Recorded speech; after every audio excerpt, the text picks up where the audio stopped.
দান করেছি। ইয়া রাসূলুল্লাহ, এটার নাম হাউজে কাউসার। এইটাই এই কাউসার।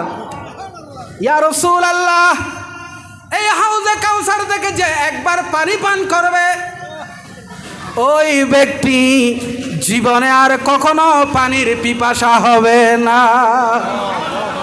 আমরা সে হাউজে কাউসারের পানি খেতে চাই কিনা? হাত তুলে দেখান, চাই কিনা? আল্লাহ তুমি কবুল করো। আরো জোরে বলেন আমিন।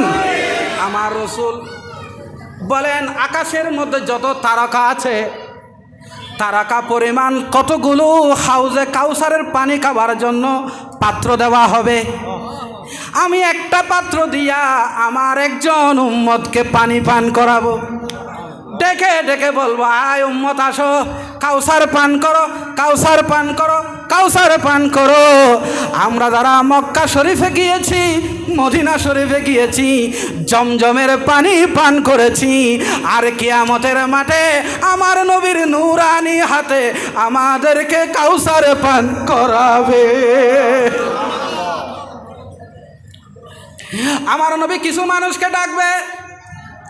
হঠাৎ করে মা আয়েশা সিদ্দিকা বলেন, ইয়া রাসূলুল্লাহ, কোটি কোটি মানুষ হবে, ওই কোটি কোটি মানুষের ভিতরে আপনার উম্মত কিভাবে চিনবেন? ইয়া রাসূলুল্লাহ, আপনার এই উম্মতগুলো কিভাবে চিনবেন? আল্লাহর হাবিব বলেন, আয়েশা, একেবারে সোজা, একেবারে চিনাটা সহজ হয়ে যাবে। আমার উম্মতের ভিতরে যারা ওযু করেছে, তাদের কপালগুলো নূরে জগমগ জগমগ করবে। আমার উম্মত যারা ওযু করার সময় হাত ধুয়েছে, তাদের হাতগুলো নূরে ঝকমক ঝকমক করবে, তাদের পা ঝকমক করবে, তাদের কপালগুলো সাদা চিহ্নওয়ালার মতো হয়ে যাবে। আমি রাসূল চেহারা দেখে বুঝে ফেলবো এটা আমার উম্মত। তো যারা ওযু করে নাই, নামাজ পড়ে নাই, তাদের কি অবস্থা হবে বাবা?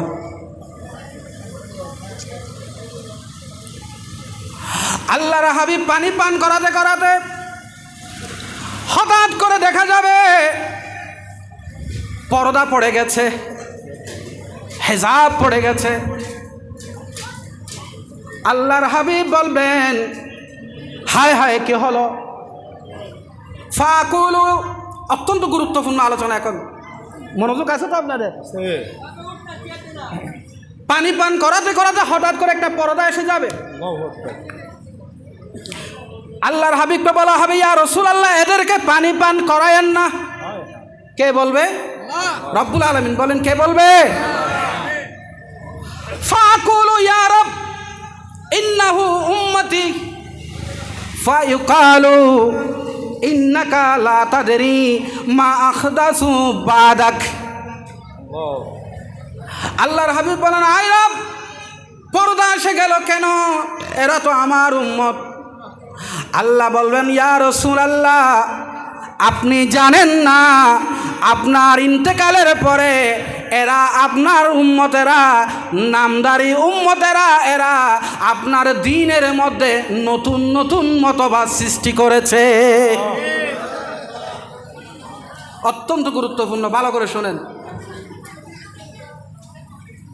আল্লাহর হাবিবকে বলা হবে, ইয়া রাসূলুল্লাহ, আপনার ইন্তেকালের পরে এই উম্মত নামদারিরা আপনার দ্বীনের ভিতরে নতুন নতুন মতবাদ চালু করেছে।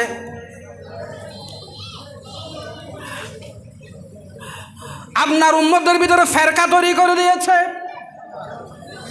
দল উপদল তৈরি করে দিয়েছে, দলে দলে বিভক্ত করে দিয়েছে। এরা খারজি মতবাদ চালু করেছে, এরা রাফিজি মতবাদ চালু করেছে, এরা শিয়া মতবাদ চালু করেছে।